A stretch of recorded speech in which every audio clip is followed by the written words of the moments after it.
အဖော်မရှိလေကိုဘာသာကိုပြောအောင်နေပါဘေသူစီကမှမြုံလင်းချက်မထားတဲ့ကိုပိုင်ပြွှွှင်မှုမျိုးနဲ့တာဘဝကိုအတိပယ်ရှိဖြတ်တန်းပါ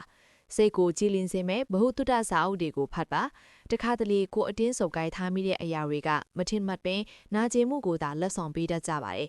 ကိုနာကျင်စင်မဲ့သူတွေမုန်းတိတတ်သူတွေနဲ့ဝေးဝေးမှနေပြီးကိုစိတ်လေးပျော်ရွှင်ဖို့ကိုပဲအလေးထားပါ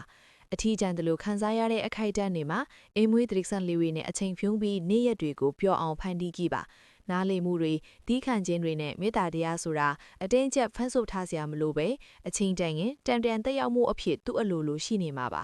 တကယ်တော့လူရီဟာနောက်ဆုံးမှာတစုံတယောက်အတွက်ရှင်းတန်နေကြတာမဟုတ်ပဲကိုယ့်ရဲ့ခိုင်မာတဲ့စိတ်နဲ့မယိမ့်မယိုင်ရပ်တည်နိုင်လာတာကိုနားလည်သွားတဲ့အခါအရင်ကထက်ပိုပြီးပျော်တတ်လာပါလိမ့်မယ်လောကကြီးကိုနားလည်ဖို့အတွက်လူတိုင်းဟာတစ်ခုမဟုတ်တစ်ခုတော့ယဉ်ဤပိတ်ဆက်ထည့်ရကြတာကြီးပါပဲအဓိကကတော့ကိုယ်စိတ်ကိုယ်ဘဝနဲ့ကိုပျော်ရွှင်အောင်ဘလို့နေထိုင်မလဲဆိုတာပါပဲအစင်မတည်းလဲနေ့ရက်တွေမှာကိုအားပေးပါနာကျင်ရတဲ့အခါတွေမှာကိုပြန်ပြီးနှစ်သိမ့်ပေးပါတနေ့တာလုံးမှာပျော်ရွှင်စရာတွေမရှိခဲ့ရင်တောင်မှညဘက်တွေမှာတော့နှစ်ချက်ချိုက်အိတ်ဆက်လိုက်ပါနောက်နေ့မနက်နေမင်းကြီးထွက်ပေါ်လာပြီးတဲ့နောက်ဒုတိယမြောက်အလင်းရောင်ဟာကော်ဖီတစ်ခွက်နဲ့အတူပွင့်လန်းတာရဲ့ကိုယ့်ရဲ့အပြုံးလေးပဲဖြစ်ပါစေအမိအခိုတွေအဖော်ပေါင်းတွေမရှိရင်တောင်မှအားလုံးပဲကိုယ့်ဘာသာကိုပျော်ရွှင်အောင်ရှင်းသန်နိုင်ကြပါစေ